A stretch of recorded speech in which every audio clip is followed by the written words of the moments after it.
የማቴዎስ ወንጌል ምዕራፍ 5 ከቁጥር 1 ጀምሮ እንዲህ ይላል። ብዙ ሕዝብ እንደተሰበሰበ ባየ ጊዜ ወደ ተራራው ወጣና ተቀመጠ። ደቀ መዛሙርቱንም ወደ እርሱ መጡ። እንዲህም እያለ ያስተምራቸው ጀመረ። በመንፈስ ድሆች የሆኑ ብፁዓን ናቸው፣ መንግሥተ ሰማይ የእነርሱ ናትና። የሚያዝኑ ብፁዓን ናቸው፣ መጽናናትን ያገኛሉና። የዋሆች ብፁዓን ናቸው፣ ምድርን ይወርሳሉና። ጽድቅን የሚራቡ የሚጠግሙ ብፁዓን ናቸው፣ ይጠግባሉና። ምሕረትን የሚያደርጉ ብፁዓን ናቸው፣ ምሕረትን ያገኛሉና። ልባቸው ንጹሕ የሆነ ብፁዓን ናቸው፣ እግዚአብሔርን ያዩታልና። ሰላምን የሚያወርዱ ብፁዓን ናቸው፣ የእግዚአብሔር ልጆች ተብለው ይጠራሉና። ስለ ጽድቅ ብለው የሚሰደዱ ብፁዓን ናቸው፣ መንግሥተ ሰማያትን የእነርሱ ናትና። ሰዎች በእኔ ምክንያት ቢሰድቧችሁ፣ ቢያሳድዷችሁ፣ ክፉን ሁሉ በሐሰት ቢያስወሩባችሁ ብፁዓን ናችሁ፣ በሰማይ የምትቀበሉት ዋጋ ታላቅ ስለሆነ ደስ ይበላችሁ፣ ሐሴትም አድርጉ። ከእናንተ በፊት የነበሩት ነቢያቱን እንደዚሁ አሳደዋቸዋልና ይላል። ጌታ ይመስገን። የዘላለም አባት ሆይ ስለዚህ ስለተከበረና ስለተወደደ ሕይወትን ስለሰጠን ቃል እናመሰግናለን። አባት ሆይ ክብር ሁሉ ለአንተ ይሁን። ይህ ቃል በእጃችን ስላለ አባት ሆይ እናመሰግናለን። አይቀልብንም አባት ሆይ፣ እጃችን ላይ ያለ ብለን ጌታ ሆይ አናቀለውም። አባቶቻችን ለዚህ ቃል እግዚአብሔር ሆይ ወደኛ እጅ እንዲገባ በአንተ መንፈስ ኃይል እግዚአብሔር ሆይ የከፈሉትን ዋጋ እናውቃለን። አባት ሆይ በአባቶቻችን ስለሰራኸው ሥራ እናመሰግናለን። ይህ ቃል በቤታችን ስላለ መጽናናታችን ስለሆነ ጌታ ሆይ፣ ስንደክም ስለሚያበረታን፣ ስናዝን ስለሚያጽናናን ጌታ ሆይ፣ ፍቅር ባስፈለገን ጊዜ ፍቅርን ስለሚሰጠን፣ ከአንተ ጋር ለመነጋገር ባስፈለገን ጊዜ ጌታ ሆይ በቃል በኩል ስለምትናገረን ደግሞ ስለምናናገረ ጌታ ሆይ እናመሰግናለን። ክብር ሁሉ ለአንተ ይሁንልን አባት ሆይ። ቃልህን ደግሞ አስተምረን እግዚአብሔር ሆይ። በውስጣችን ያለውን ጨለማ የትኛውም የምድር ሲስተም ቢሆን የእግዚአብሔር ልጅ ዲያብሎስን ሥራ ያፈርስ ዘንድ ተገለጠ እንደሚል የምድር የሆነ ሐሳብ ሁሉ በጌታ በኢየሱስ ክርስቶስ ስም ከቤተሰብ የተማርነው ከአካባቢ የተማርነው እንደ ቃል ያልሆነ ሃይማኖት ያስተማረንም ቢሆን በኢየሱስ ስም ከአይምሯችን ተነቅሎ ይወጣ አባት ሆይ። በኢየሱስ ስም በዚህ ቃል ውስጥ ክርስቶስን አክብረው፣ በዚህ ቃል ውስጥ ክርስቶስን ማየት ይሁንልን በኢየሱስ ስም። ይህ ቃል ጌታ ሆይ ከእምነት ጋር ይዋሃድልን ዘንድ ጌታ ሆይ፣ ሌሎች ጌታ ሆይ ከእምነት ጋር ስላልተዋሃደ ጌታ ሆይ አልጠቀማቸውም ስለሚል እግዚአብሔር ሆይ ይህ ቃል ሕይወት የሆነን ዘንድ ሜዲቴት እናረገው ዘንድ እናስበው ዘንድ ጌታ ሆይ በውስጣችን ይቀመጥ ዘንድ ሕይወት የሆነን ዘንድ በኢየሱስ ስም ጸልየን። ዲስትራክት የሚያደርገን ሁሉ ትኩረታችን የሚወስድ ሁሉ በኢየሱስ ስም ከኛ ይራቅ ይሁን። አባቶች ስለሁሉ ተባረክ። በአብ በወልድ በመንፈስ ቅዱስ አንድ አምላክ ስም አሜን። ክብር ለጌታ ይሁን። ድምፄ በደንብ ይሰማል? አንድ ቁጥር አሳዩኝ እንድጀምር። አረ ኦኬ፣ እሺ፣ መልካም። ጌታ ይመስገን። ይህ ዛሬ ዋና ሐሳቤ የማቴዎስ ወንጌል ምዕራፍ 5 ቁጥር 4 ነው።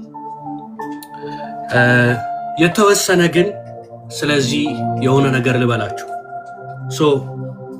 መጽሐፉን ስናየው አይደል ቁጥር 1 ላይ የማቴዎስ ወንጌል ምዕራፍ 5 ምን ይለናል? ብዙ ሕዝብ እንደተሰበሰበ ባየ ጊዜ ይላል ወደ ተራራ ወጣና ተቀመጠ ይላል። ደቀ መዛሙርቱም ወደ እርሱ መጡ ይለናል። ማን ነው? ስለ ጌታችን ስለ ኢየሱስ ክርስቶስ ነው እያወራ ያለው። ብዙ ሕዝብ ተሰበሰበ ይላል እና እነዚህ ብዙ ሕዝቦች ከየት መጡ የሚለውን ነገር መጀመሪያ ወደ ኋላ ትንሽ ሄድ ብለን እንየው። የማቴዎስ ወንጌል ምዕራፍ 4 ቁጥር 23 ጀምሮ እንዲህ ይላል። ሕዝቡ ከየት እንደመጣን ኢየሱስም በምኩራባቸው እያስተማረ የእግዚአብሔርን መንግስት የምስራች ቃል እየሰበከ በሕዝቡ መካከል ማንኛውንም ደዌ እና ሕመም እየፈወሰ በመላው ገሊላ ይዘዋወር ነበር።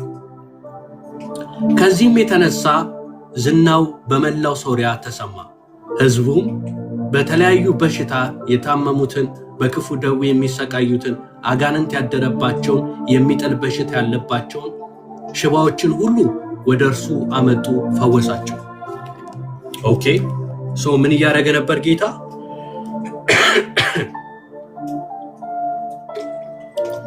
እየፈወሰ ነበር ማለት ነው። ያው በማሉ አስጠጣ ትንሽ ስላመመኝ ትታገሱኛላችሁ። ከዚህ የተነሳ በገሊላ ከ12ቱም ከተሞች ከኢየሩሳሌም ከይሁዳና ከዮርዳኖስ ማዶ የመጡ ብዙ ህዝቦች ተከተሉት ይለናል። ስለዚህ እነዚህን ህዝቦች አይቶ በተራራው ላይ ወጣና ተቀመጠ የሚለን እነዚህ ህዝቦች ከየት ነው የመጡት ስንል ጌታ ምን ያደርግ ነበር? በአጠቃላይ አገልግሎቱን አንዴ ሰብስቦልን ያስቀምጥልናል። ማቴዎስ የክርስቶስን አገልግሎት እንዴት እንደነበረ ያስቀምጥልናል። የመጀመሪያ ምን ያደርግ ነበራል? የምስራቹን ቃል ይሰብክ ነበራል። ምን ይል ነበረ? መንግስተ ሰማያት ቀርባለችና፣ እግዚአብሔር መንግስት ቀርባለችና ምን ይላል? ንስሐ ግቡ ይላቸው ነበር። ይህንኑ ይናገር የነበረው ማን ነው? የመጥምቁ ዮሐንስ ይናገር ነበር። ሰው ጌታ ምን ያደርግ ነበር? ይሰብክ ነበረ። አንድ የመጀመሪያ አገልግሎት። ሁለተኛ ምን ያደርግ ነበር? በህዝቡ መካከል ማንኛውም ደዌ ይላል። አያችሁ ደዌ። ከዛስ እና ህመም እየፈወሰ በመላው ገሊላ ይዘዋወር ነበር ይላል። አያችሁ ይለየዋል። አሁን ከሱ ቀጥሎ ምን አለ እኮ? በዚያ የተነሳ ዝናው በመላው ሶርያ ተሰማ። ህዝቡን በተለያየ በሽታ የታመሙትን፣ በሽታ በክፉ ደዌ የሚሰቃዩትን፣ አጋንንት ያደሩባቸው። አጋንንት ያደረበት ሌላ ነው፣ በሽታ ሌላ ነው። በሽታ ሁሉ አጋንንት ነው ማለት አይደለም ማለት ነው፣ እየለየልን ነው። ስለዚህ አጋንንት ያደረባቸውንም በሽታ ያለባቸውንም እየፈወሰ ከዛ ደግሞ የምስራቹን ቃል ይሰብክ እንደነበረ ይናገራል። አያችሁ የክርስቶስን አገልግሎት ይጠቀልልናል። ይሄን አደረገ። ስለዚህ እዚህ ጋር የመጣሁላችሁ ለምንድን ነው ብትሉኝ ወደ ተራራው ስብከት ከመሄዱ በፊት ትምህርት ወደ ተራራው ትምህርት ከመሄዱ በፊት ይሰብክ ነበረ፣ ይፈውስ ነበረ።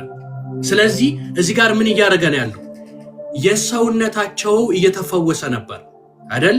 ይሄ ባዲ የምንለው ነገር አካላቸው ውጫዊው ነገር ምናምን እየተፈወሰ ነው። ወደ ተራራው የሄደበት ምክንያት ምንድን ነው ካላችሁ የነፍስን ፈውስ የሚገኘው በትምህርት ስለሆነ ነው። ወደ ተራራው የሄደው አሁን ሰውነት መጀመሪያ ጌታ ምን አደረገ? ሰውነታቸውን ፈወሰ።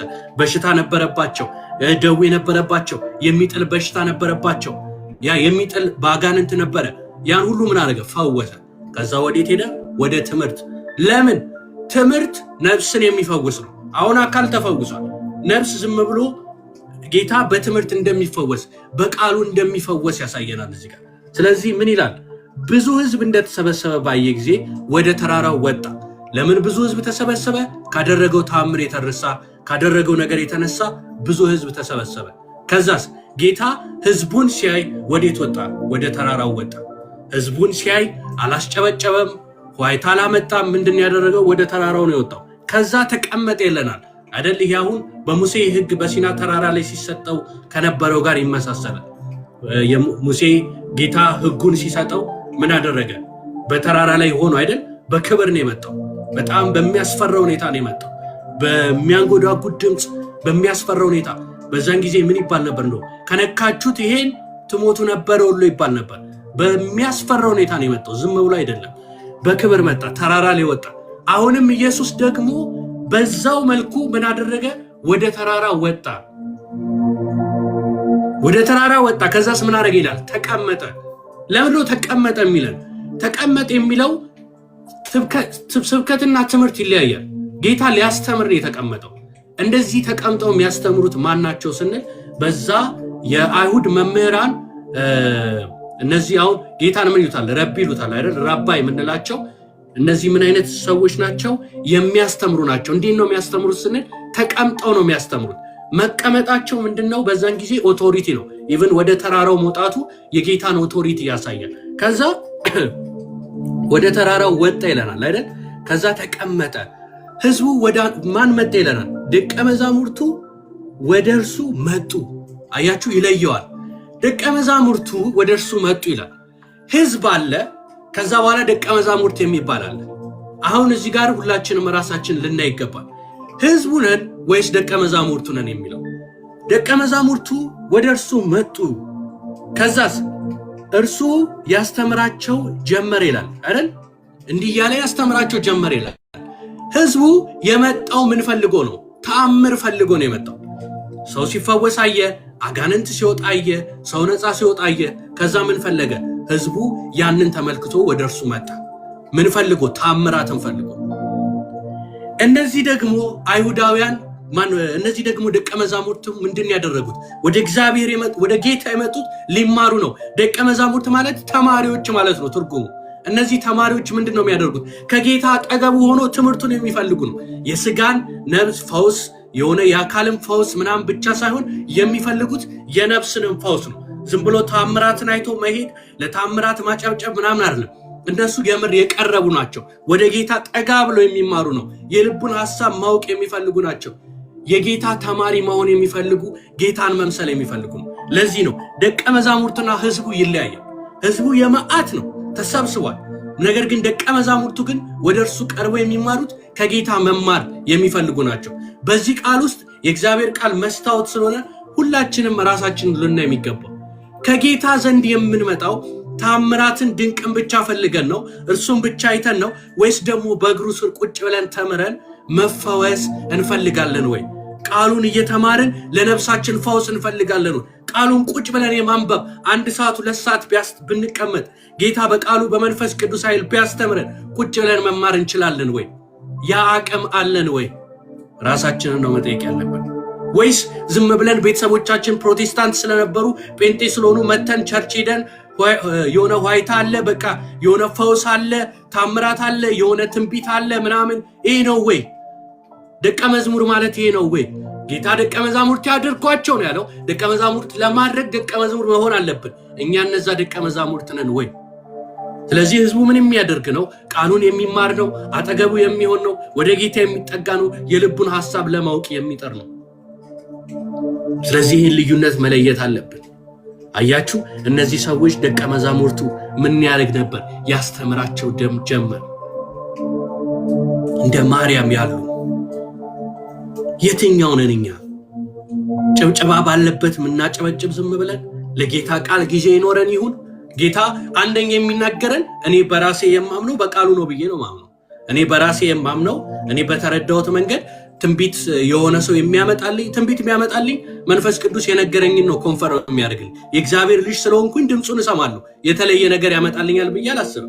እግዚአብሔር የነገረኝን ነገር ሰው ሲናገር ኮንፈርም ያደርግልኛል ብዬ ነው። ልቤ ውስጥ የሌለ የሆነ አዲስ ነገር ያመጣል ብዬ አላስብም። ምክንያቱም ልጅ እስከሆንኩ ድረስ ለእኔ ሳይነግር ለሌላ ይነግራል ብዬ አላምንም። ሲቀጥል የእግዚአብሔር ቃል ደግሞ ከሁሉ ይበልጣል። እኔን እግዚአብሔር ማናገር ከፈለገ ከሁሉ ይበልጥ በዚህ ያናግረኛል እንጂ ትንቢት ፍለጋ ስለሮጥኩኝ ትንቢት ብዬ ስለሄድኩ አይደል። ትንቢት የከበረ ነገር ነው። አዎ ከእግዚአብሔር የመጣ ዘንድ ነው። አዎ ትልቅ ነገር ነው። አዎ ግን ትንቢት ብቻ ትንቢት ህይወትን ያኖራል ወይ? እዚህ ጋር በትንቢት ነው ወይ አይደለም። ቃሉን ያስተማራቸው። ስለዚህ መለወጥ ከፈለጋችሁ ነፍሳችሁ ላይ ያለ ነፍስ ማለት አሁን ይሄ የሚያወራው የተራራው ስብከት ስለ ካራክተር ነው። የእግዚአብሔር ልጆች የሆኑ ምን አይነት ባህር ያላቸው ምንድነው ይላል? ብፁዓን ናቸው። ምን የሚል ቃል ነው ይሄ? ብለስድ ናቸው ይላል። የግሪኩን ቃል ሄደን ስናየው ማካሪዮስ የሚል ቃል አለው። ምን ማለት ነው? በእግዚአብሔር ዘንድ አፕሩቭድ የተደረጉ በእግዚአብሔር ዘንድ የተቀበለ ላይክ ዝም ብሎ የተባረኩ ናቸው ማለት አይደለም። አሁን የመጀመሪያው ምን ይላል? በመንፈስ ድሆች የሆኑ ብፁዓን ናቸው የእግዚአብሔር መንግስት የእነርሱ ናትና ይላል። ይህ ማለት ምን ማለት ነው?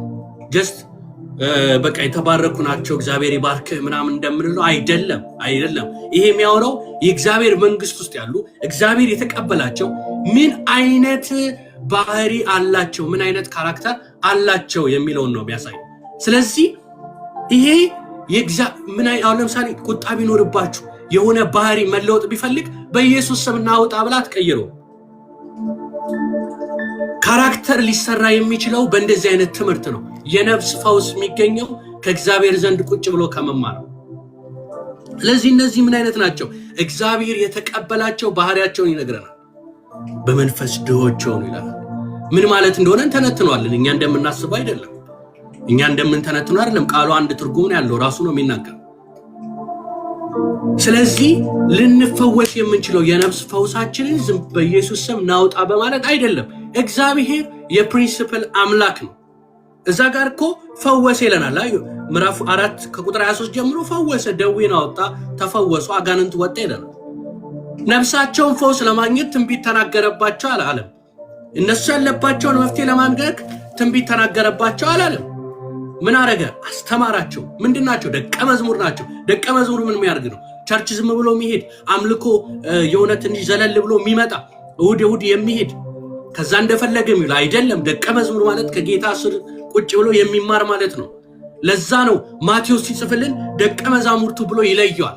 ህዝቡ አለ። መጨረሻ ላይ ስታዩት ወደ ምዕራፍ 6-7 አካባቢ መጨረሻ ላይ እነዚህ ሰዎች ተገርመው ጌታ ባደረገው ነገር ተገርመው ህዝቡ እንደተገረሙ ይነግረናል። ይሄ ማለት ምን ማለት ነው? ህዝቡ በመካከላቸው ነበሩ ማለት ነው። ደቀ መዛሙርት ብሎ የለየበት ምክንያት አለው።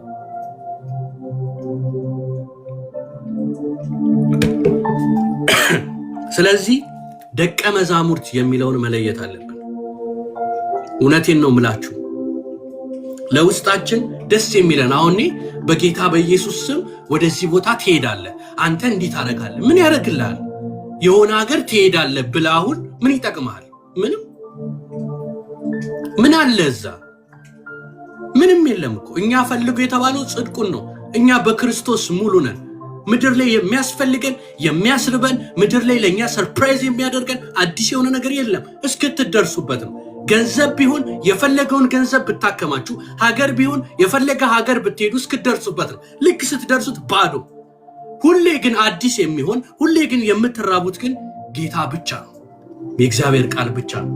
ስለዚህ ደቀ መዛሙርቱ እነዚህ ናቸው ማለት ነው ካራክተራቸው። ስለዚህ የመጀመሪያው ምን ይለናል? በመንፈስ ድሆች የሆኑ ብፁዓን ናቸው የእግዚአብሔርን መንግስት ይወርሳሉና ይላል። ምን ማለት ነው ይሄ?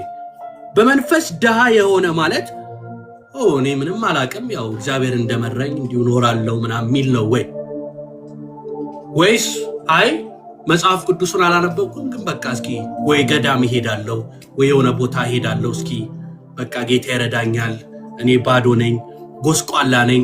በመንፈስ ድሃ ማለት በቃ ድሃ መሆን ባዶ መሆን ነው ወይ ገንዘብ ማጣት ነው ወይ የተቀዳደደ ልብስ መልበስ ነው ወይ ከከተማ ካሪፍ ኑሮ ወጥቶ ቆሸሽ ያለ ወይ ደግሞ ደከም ያለ ልብስ ለብሶ ገዳም መውጣት ነው ወይስ ደግሞ ብዱ የእግዚአብሔርን ቃል ሳናቅ ዝም ብለን በልምምድ ማድረግ ነው ወይ? በመንፈስ ድሃ የምንለው ከእናትና ከአባቴ የወረስኩት ሃይማኖት ነው፣ ጀስት በቃ ዝም ብዬ እከተለዋለሁ፣ ጴንጤ ይሁን ኦርቶዶክስ ይሁን ፕሮቴስታንት ይሁን እኔ አይመለከተኝም፣ ግን እንደ እግዚአብሔር ቃል ያልሆነ ህይወት፣ እንደ እግዚአብሔር ቃል ያልሆነ የተተረጎመ አንድ ሰው የተረጎመልን የእግዚአብሔር ቃል ያላለውን እሱን ስለተከተልን በመንፈስ ድሆች ነው ወይ? መጽሐፍ ቅዱስ አለማወቅ በመንፈስ ድሃ መሆን ነው ወይ? አይደለም። መጎሳቆል ነው ወይ? አይደለም። በመንፈስ ድሆች የሆኑ ብፁዓን ናቸው የእግዚአብሔርን መንግስት ይወርሳሉና አይደል? ማን ናቸው እንደዚህ በመንፈስ ድሆች የሆኑ? ዛሬ እሱን በጣም አላብራራውም። ምናልባት እግዚአብሔር ቢፈቅድ ሌላ ቀን አብራራላችኋለሁ። ነገር ግን አንድ ምሳሌ ልስጣችሁ አይደል? ሁለት ሊጸልዩ የሄዱ ሰዎች ነበሩ። ከዛ አንደኛው ምን ይላል? እግዚአብሔር ሆይ ይቅር በለኝ ማረኝ፣ በቃ በጣም አዝኖ ሊጠጋም አልወደደም ይላል። በጣም አዝኖ እግዚአብሔር ሆይ ይቅር በለኝ እኔ አይገባኝም ምናምን ይላል። አንዱ ደግሞ ምን ይላል? ቀራጩ ምን ይላል ደግሞ? እንደዚህ ቀራጭ ስላላደረከኝ አይደል ጌታ ሆይ አመሰግናለሁ፣ ስላላረከኝ አይደለም ስላልሆንኩ ነው የሚለው። ግብዝ የሆነ አንድ ሰው አለ። ከዛ ይሄኛው ደግሞ እኔ ባዶ ነኝ ጌታ ሆይ እርዳኝ ሲለው ጌታ ከሁለቱ ይልቅ ይሄ ባዶ ነኝ ያለው የምር የበለጠ ጸድቆ ሄደ፣ ጸድቆ ሄደ ይላል። ያኛው ሳይጸድቅ ምን ማለት ነው? በመንፈስ ድሃ ማለት ራሳችሁን በእግዚአብሔር ፊት ስታቀርቡ ባዶ መሆን ማለት ነው። ስለዚህ በእግዚአብሔር ፊት ስንቀርብ ምን መሆን? ባዶ ማድረግ ራስ። እግዚአብሔር ሆይ እኔ ምንም የለኝም፣ ጽድቅ የለኝም፣ እንዲህ ነው የምለው ነገር የራሴ የሆነ ነገር የለኝም፣ ያንተ ምህረት፣ ያንተ ቸርነት፣ ያንተ ፍቅር፣ የኢየሱስ ደም ያስፈልገኛል፣ ያንተ ጥገኛ ነኝ፣ እኔ ባዶ ነኝ የሚል ሰው በመንፈስ ድሃ ይባላል። እንደ ዘኬዎስ የሆነ ገንዘብ አለው፣ ሙሉ ነው፣ ሀብታም ነው፣ ባለጠጋ ነው። ኢየሱስ መጣ ሲባል ግን ዛፍ ላይ የሚያስወጣ ፍቅር።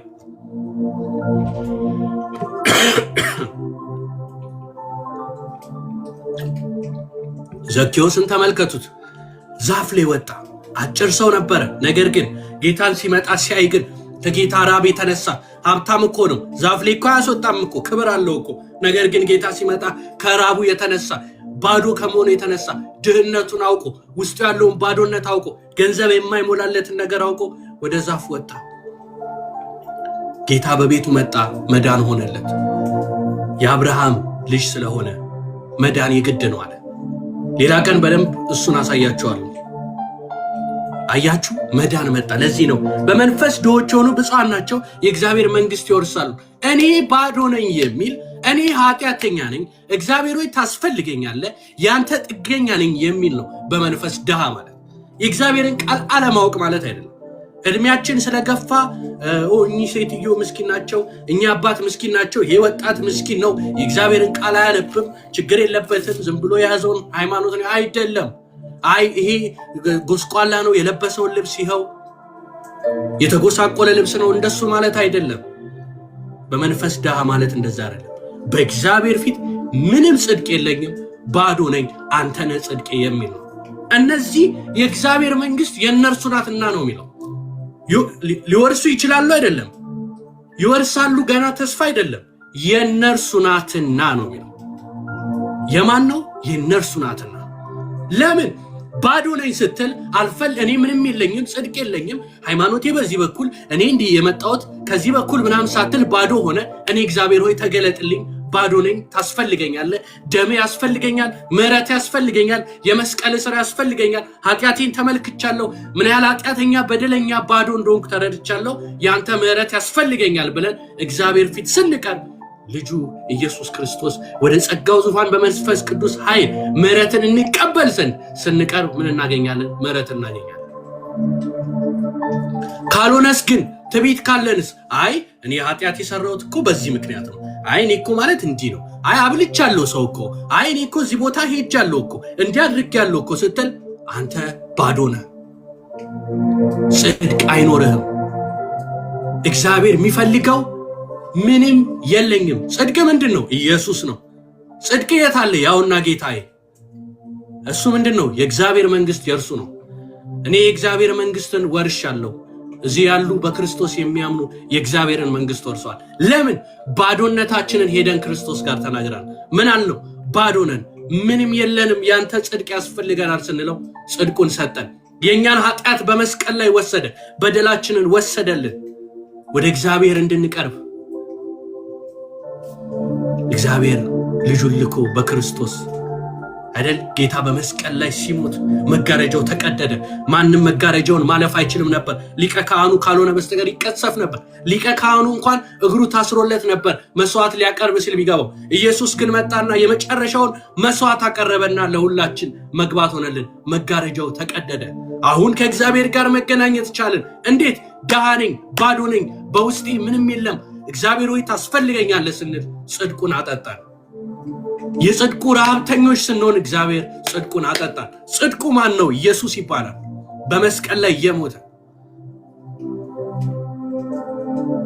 ስለዚህ በመንፈስ ድሃ የሆነ ብፁዕ ነው። ምንድን ነው? የተባረከ ነው። ምን ማለት ነው ብያቸዋለሁ። ብለስድ ማለት እኔ ግሪክ ችዬ አይደለም፣ ግን ሄዳችሁ ቃሉን ትክክለኛውን ትርጉም የምታዩት ማካሪዮ የሚል ቃል ያለው ምን ማለት ነው?